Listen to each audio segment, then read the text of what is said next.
ladies and gentlemen, let's take a listen to this clip right here. Let's bask in some conservative cope, just absolute deranged commentary. Valuetainment founder Patrick Bet-David joins us now. All right, Patrick, what is your sense of this election as it stands today?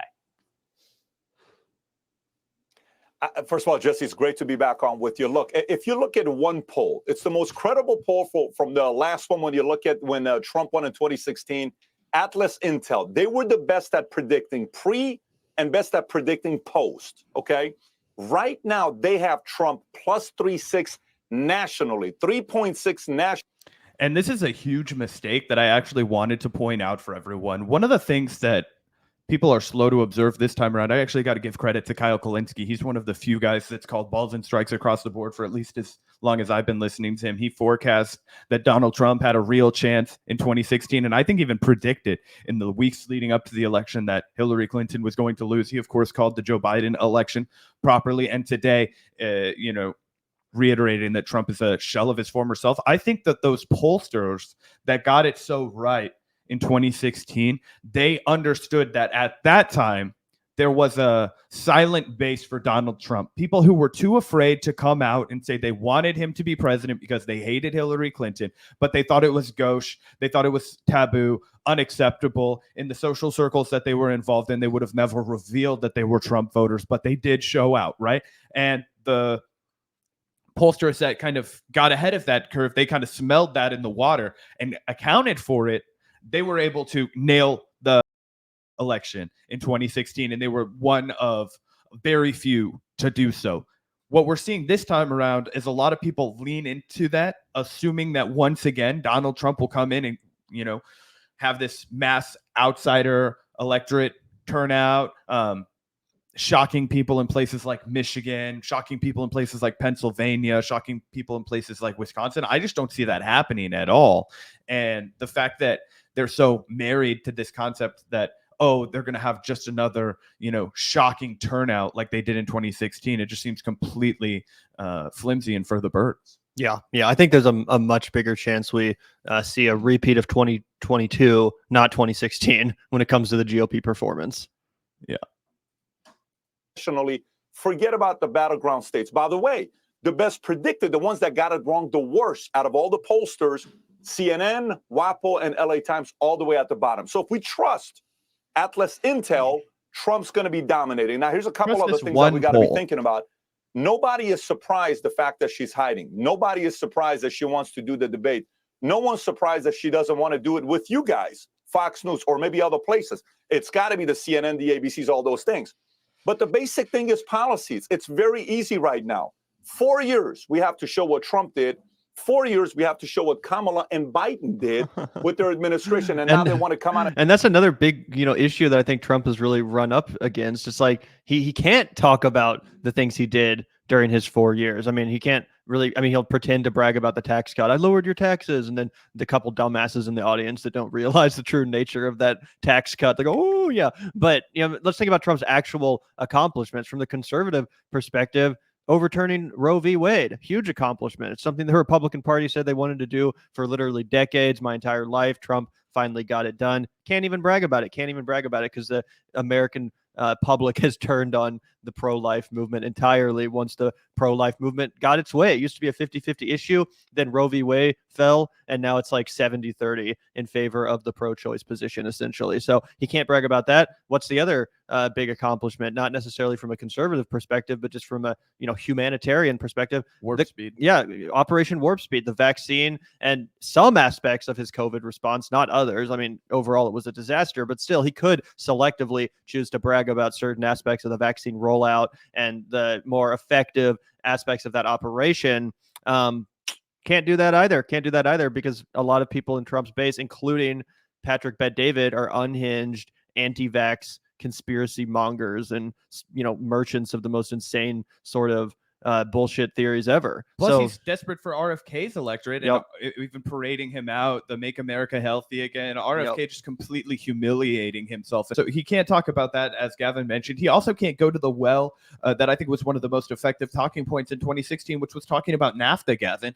Donald Trump ran on, writing a new NAFTA. We're going to change the game with the new NAFTA. And he did shove a new NAFTA down the throats of the American people. It was called the United States, Mexico, Canada Act, I believe, right?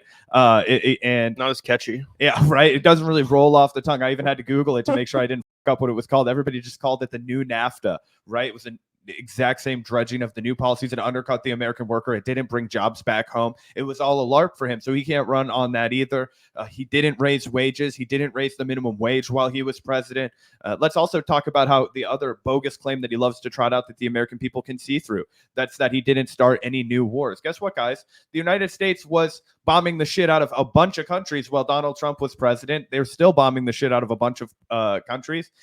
So it's not exactly the effective argument. And then we have the border issue, Gavin, his last issue that was a real easy political slam dunk for him. And instead of talking about how Kamala, has let people, inflate flood our borders and not, properly crack down on it, he's gone with the eating the dogs, the eating the cats. Yep. He's even lost the people who mostly agree with him because they don't want to be seen as just so ardently, hateful. Yeah, exactly. And talk about a $4 trillion tax increase that they're going to be imposing, saying, yeah, if you're making less than $400K, you have nothing to worry about. They want to tax unrealized gains of billionaires because they have money with people over $100 million. LOL. See, this is how crazy it is. This is why they're losing support of the American people. He's complaining about a tax increase right now. Guys, we can play it again.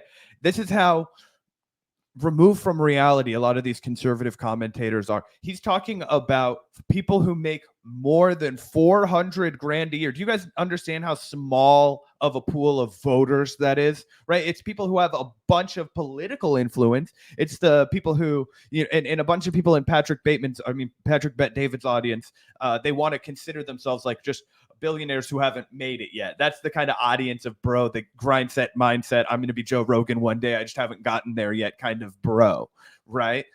So he's used to presenting that, but the Fox News audience is different than that. They're not the grind set mindset people. They're typically elderly. They're people who are 65 plus. They know they're never going to make 400 grand plus a year, right? You can't sell that to somebody who is on a fixed income, right? Like, Kamala Harris is only going to lower your taxes if you make less than 400 grand a year, and she's going to raise the taxes on billionaires. Oh no, it's like they're running against themselves because they have no idea what made Trump popular in the first place. They're trying to now push him as a traditional, regular ass run-of-the-mill conservative on all these talking points, and he ran explicitly against run-of-the-mill conservatism, and that was what made him popular. That's why he was able to wipe the floor with Chris Christie, Marco Rubio, Ted Cruz, Carly Fiorina. The list went on and on. Yep.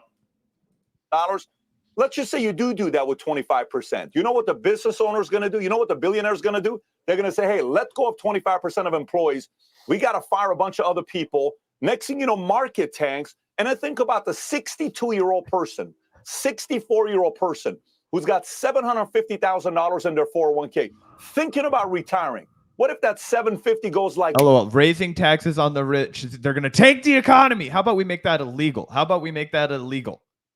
This to 375 because of market tanks due to bad policies with Kamala. That 64-year-old person that was about to retire in a year has to work till 75 years old. That's what bad policies do. They have bad consequences, and her policies carries no weight with anybody today. And the market is the only thing keeping Biden-Harris afloat right now. If that goes, which it would under her tutelage, everybody gets hammered, and it's just an absolute catastrophe. Everybody gets hammered. Love seeing Trump talk Hell about.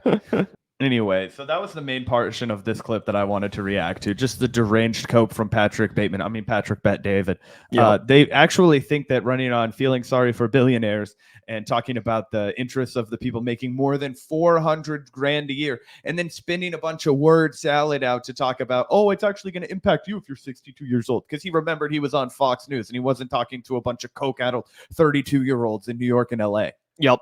I also wanted to play this other clip really quick. It's a 1 minute clip recently of Donald Trump, and I think it really illustrates more than anything I've seen so far the big issue with Donald Trump's strategy in this election cycle compared to 2016 specifically. Yeah, take a look at this, Zach. I hadn't seen this until yesterday. I'm not sure if you've seen it. We haven't talked about it on the show. But in this one clip, I think what's perfectly distilled is how Trump is no longer even really trying to frame his policy ideas through America First lens, which was a brilliant frankly, a brilliant strategy as far as framing when you talk about things like foreign policy, because usually it's really hard to get Americans to care about foreign policy if you frame it through this kind of America first perspective, where you tie the funding of our wars to the lack of funding of like social services and the social safety net. It actually makes people care, and they're like, oh shit, you're right, that is my taxpayer money. It shouldn't be going to Israel. It should be going to me and my community, right?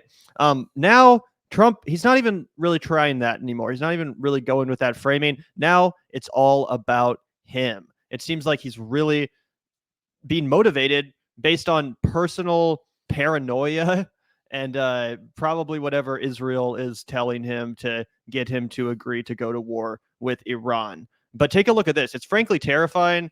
Another reason why we can't let this motherfucker back in the White House. Again, he is 100% going to take Israel's bait and go to war with Iran. But if I were the president, I would inform the threatening country, in this case Iran, that if you do anything to harm this person, we are going to blow your largest cities and the country itself to smithereens. We're going to blow it to smithereens. You can't do that. This is like Ted Cruz shit. And there would be no more threats. There would be no more threats.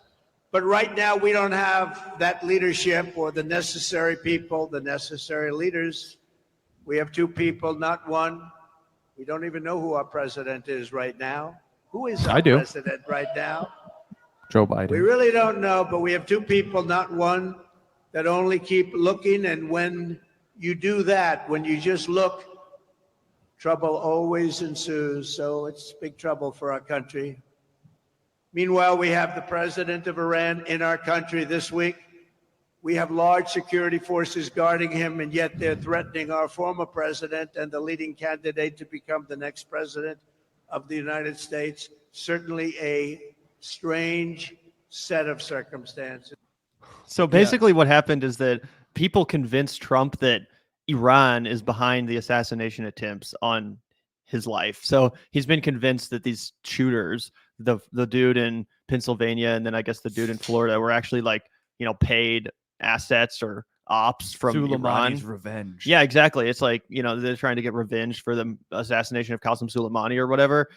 Personally, I don't believe that's true, but it's very clear that, Trump does believe it's true. He really does. He probably is very paranoid. He probably has been convinced that Iran is trying to take him out and that they're behind these assassination attempts. So now he's basically just like threatening to obliterate the entirety of the country, bomb their largest cities to scare them. It's absolutely insane. I mean, that might not even be true. These people could have literally just been crazy people trying to kill the former president. And now Donald Trump is out here saying insane things about, threatening to level Tehran and shit. It's outrageous. Meanwhile, Israel killed the leader of Hezbollah last night in an airstrike. So we don't know what's going to happen, guys.